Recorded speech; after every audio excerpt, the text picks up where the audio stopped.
नमस्कार मित्रांनो. काही दिवसांपूर्वी एक बातमी आली होती की मध्य प्रदेशमधील बुरहानपूर येथील खाकनेर तालुक्यातील शिवानी कळमेकर हिचा खून झाला. तिचा खून तिच्या वडिलांनी आणि भावानीच केला आणि तिचा मृतदेह बॉर्डर ओलांडून बुलढाण्यामधील जळगाव जामोद या तालुक्यातील सोनगाव शिवारात आणून फेकला.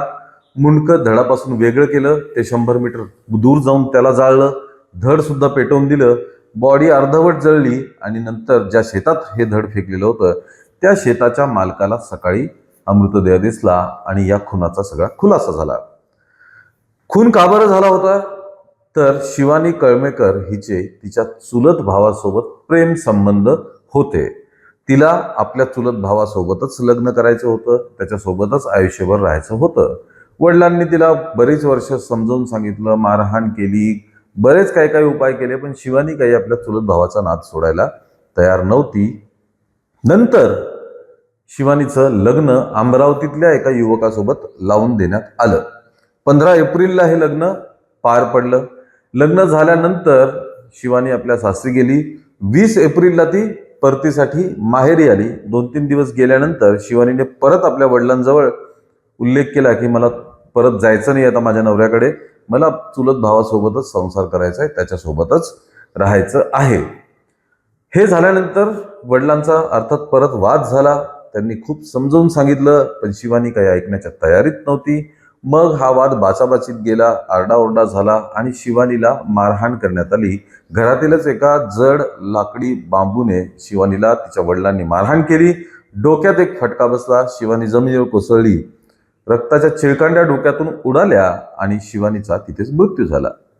रात्रभर कळमेकर म्हणजे बापूराम कळमेकर हे शिवानीचे वडील आणि अजय कळमेकर हे हा शिवानीचा भाऊ यांनी तिचा मृतदेह घरातच रात्रभर ठेवला. त्यानंतर सकाळी दुसऱ्या दिवशी पोत्यात भरून दुचाकीवरती हा मृतदेह घेऊन ते निघाले. ह्या सगळ्या घटना बुरहानपूरमधील खाकनेरमधील त्यांच्या मूळ गावातल्या आहेत. मृतदेह सकाळी घेतला, 2 व्हीलरवरती ते निघाले. मध्य प्रदेशमधनं महाराष्ट्राची बॉर्डर ओलांडून बुलढाणा जिल्ह्यातील जळगाव जामोदमधील सोनगाव शिवारात ते आले. तिथं त्यांनी मृतदेह एका शेतात फेकला. परत आधी सांगितल्याप्रमाणे मुंडकं धडा वेगळं केलं आणि दोन्हीही वेगवेगळं जाळलं. बॉडी पूर्ण जाळली नाही, पण मुंडकं पूर्ण जळालं आणि शिवानीची कवटी फक्त दुसऱ्या दिवशी सापडली. ही पूर्ण घटना. या घटनेमध्ये काय काय झालं ते आपण थोडक्यात जाणून घेतलेलं आहे. आता जेव्हा ही बॉडी सापडली तेव्हा जळगाव जामोद पोलिसांनी आजूबाजूच्या तालुक्यांमध्ये सुद्धा चौकशी केली आणि बुरहानपूरमध्ये सुद्धा चौकशी केली. तिथे त्यांना आढळलं की 1 मे रोजी एक मिसिंग कंप्लेंट देण्यात आलेली आहे. नवविवाहित युवती जी आहे ती घरातनं गायब आहे. मग तिथे जाऊन ती कंप्लेंट कोणी केली बघितली तर बापूराम कळमेकर आणि अजय कळमेकरनेच ती कंप्लेंट केली होती, ज्यांनी शिवानीला मारलं होतं. मग त्यांची चौकशी केली. चौकशीत जरा पोलिसी खाक्या दाखवला की त्यांनी कबुली दिली की आम्हीच शिवानीला मारलं, कारण तिचे चुलत भावासोबत संबंध होते आणि ती ऐकण्यास तयार नव्हती. हे संबंध मान्य होऊ शकत नाहीत, त्यामुळे हे असं सगळं घडलं. त्यांना जेलमध्ये टाकलं. जेलमध्ये टाकल्यानंतर ही बातमी वाऱ्यासारखी देशभरात, महाराष्ट्रात, इतर आजूबाजूच्या राज्यांमध्ये पसरली. ते पोलीस रिमांडमध्ये होते, त्यांची चौकशी चालू होती, वगैरे वगैरे सगळं होत असताना 28 मे रोजी चमत्कारिक पद्धतीने शिवानी कळमेकर ही तिचा चुलत भाऊ आणि प्रियकर अर्जुन याच्यासोबत पोलीस स्टेशनमध्ये उभी राहिली आणि म्हणाली की माझ्या वडिलांना आणि माझ्या भावाला चुकीच्या गुन्ह्यामध्ये अटक केलेली आहे, त्यांना ताबडतोब सोडा, कारण जिच्या खुनासाठी तुम्ही त्यांना अटक केली आहे ती मीच शिवानी कळमेकर जिवंत आहे. मी मेली नाही, माझी हत्या केली नाही, काही नाही.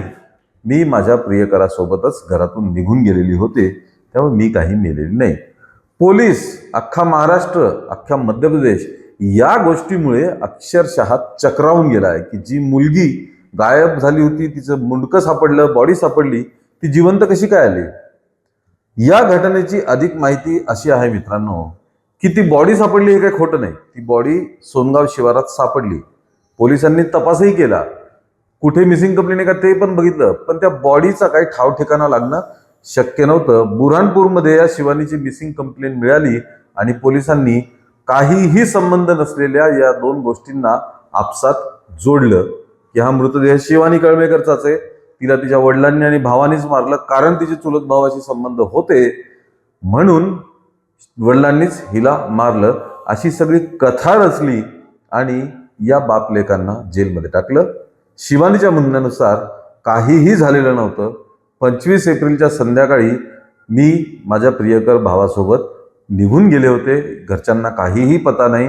त्यांनी माझा शोध लागावा म्हणून पोलीस कंप्लेंट केली होती, पण पोलिसांनी, खास करून बुलढाणा पोलिसांनी ही अशी सगळी डॉट्स जोडत ही कथा रचली. माझ्या वडिलांना आणि भावाला मारहाण करून प्रेशराईज केलं आणि त्यांच्याकडनं या खुनाची कबुली घेतली आहे, असं शिवानीचं म्हणणं आहे. या बाबतीत तिथले PI पाटील यांना विचारलं असता त्यांनी सुद्धा खुलासा केला आहे की DNA तपासणी, फॉरेन्सिक रिपोर्ट वगैरे सगळे केले होते, त्याचा रिपोर्ट येणं बाकी होतं, पण गुन्हेगारांनीच कबुली दिल्यामुळे आम्ही त्यांना ताब्यात घेतलं. पण गुन्हेगारांना प्रेशराईज करून कबुली घेण्यात आली असं स्पष्ट होत आहे. शिवानीचे तिच्या चुलत भावाशी प्रेमसंबंध आहेत हेही खरं आहे. ती 25 एप्रिलला निघून गेली होती हेही खरं आहे. 1 मेला बापूराम कळमेकर आणि अजय कळमेकरने पोलिसांमध्ये तक्रार दिली होती हे सुद्धा खरं आहे. सोनगाव शिवारात बॉडी सापडली होती हे सुद्धा खरं आहे. पण ही बॉडी आणि शिवानी कळमेकर या 2 वेगवेगळ्या घटना आहेत. यांचा कसलाही संबंध नाही. बुलढाणा पोलिसांनी घाईघाईमध्ये केस क्लोज करायची, सापडलेल्या मृतदेहाची केस क्लोज करायची म्हणून हे सगळं जुळवून आणल्याचं बोललं जात आहे. मित्रांनो, असं सुद्धा होतं.